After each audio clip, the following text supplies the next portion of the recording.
record. Coach Calipari said he wasn't aware of you getting close to it while you guys were on the bench. Were you aware that you were getting close?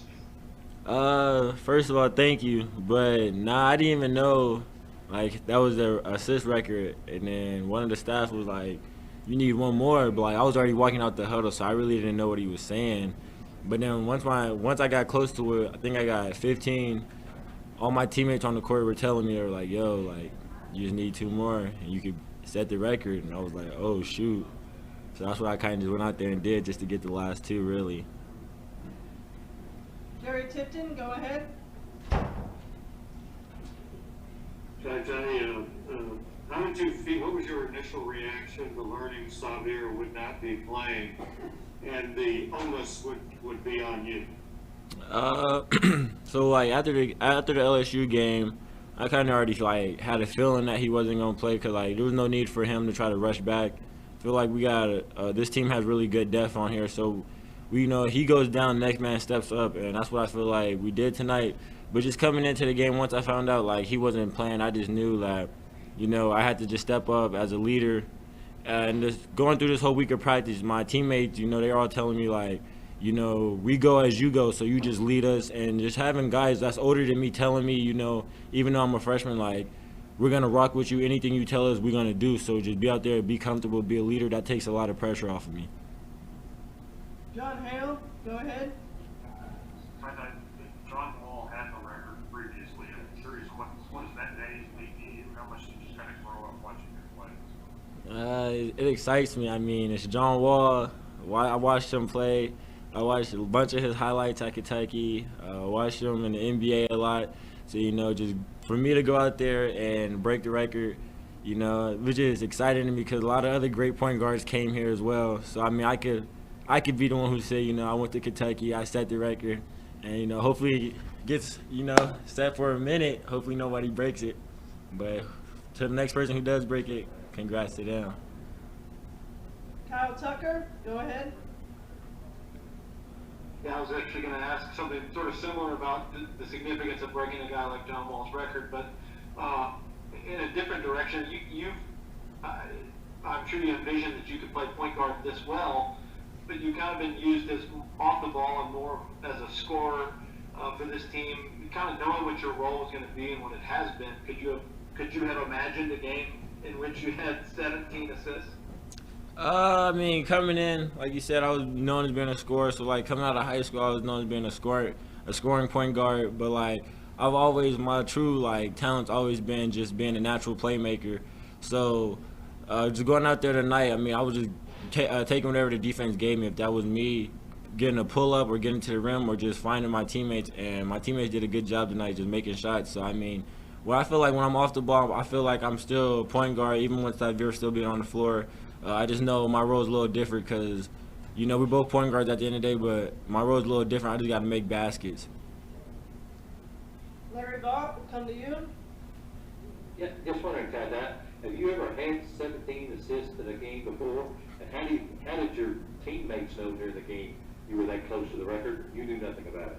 How did they find out? I had 17 assists in NBA 2K. That's about it. But, like, other than that, nah, I think most I ever got was probably like 12 or something like that. So when I came out here and once I realized I was close, my teammates, they just told me, they're like, yo, like, you can make history, brother. Like, they're all encouraging me to, like, find them. And they're all telling me, like, you find us, we're going to knock it down, we're going to finish it for you. Like, they all wanted to see me make history. So that's just goes to show what type of team we have, and everybody cares for one another, and we don't really care who's scoring at the end of the day. Tim Sullivan, go ahead. Talking about being a natural playmaker, is your attitude when you're in that role pass first, or are you still looking to score? No, I just feel like my role still stays the same. Just know I got to be a better leader. So I just, I still look to score, still be aggressive. But with me doing that, I know I could draw defenders and set my teammates up. Like all game, they couldn't really defend us in the pick and roll, me and Oscar. So I was just finding him on the short rows, and he was doing what he does in practice, just knocks it down.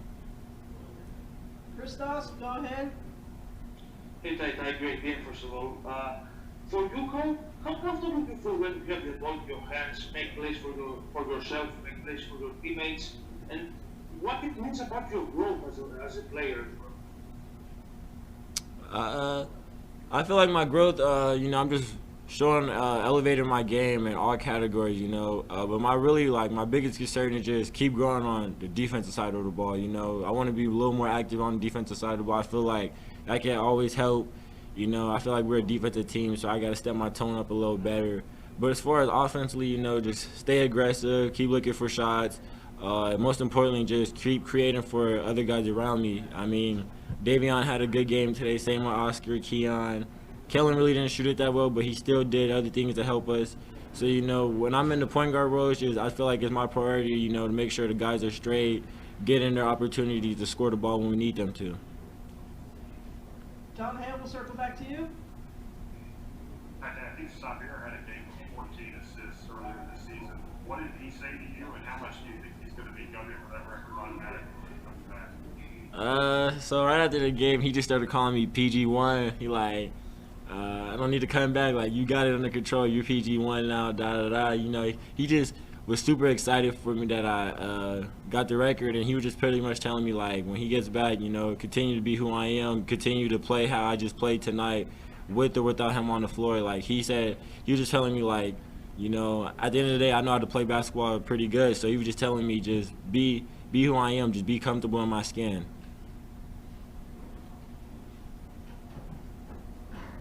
John Wong, go ahead. I just wanted to know what you thought of the 10 inches of snow that we got. I know you're from down south, Phoenix, I believe. Are you used to that? Is that something the team enjoys? Who on the team enjoyed the snow the most? So yeah, that was crazy. I mean, I haven't seen snow. It's been a minute. I've never seen that much snow in a minute. So it was like, first day it came, I walked out and I'm like, whoa. And then we went to practice, and then we came out of practice. It looked like more came. It was like, I'm walking, I couldn't even see the floor. And I look over at my car, I'm like, that snow is not getting taken off by me. I'm just gonna let that sit. So I mean, the snow was cool. It was just cold, really. My teammates, I say, who probably enjoyed it? Probably Brennan, Dante, those guys. I mean, they were walking like it was nothing. Everybody else was hands in their pockets. They were walking, hands out, free. Like, they're not cold at all. You got the rest of us wearing puffers and stuff like that. So I mean, it was a little adjustment to all of us, but I feel like most of these guys are used to it already. Chris Knowles, go ahead. And then, what's your mindset every time you step on the floor? Say that one more time? What is your mindset every time you step on the floor? My mindset, just go out there and find ways to be productive to help the team win at the end of the day. I feel like, winning takes care of everything. Winning keeps everybody happy. So I just go out there each and every day, just when we're going to the game, just find different ways to be productive, whether that's me scoring, playing defense, finding my teammates. At the end of the day, I just want to win. So going into games, I always think winning first, having winning mentality. Any other questions for TyTy? If not, we'll let him go. Thank you all so much. Thank you, guys.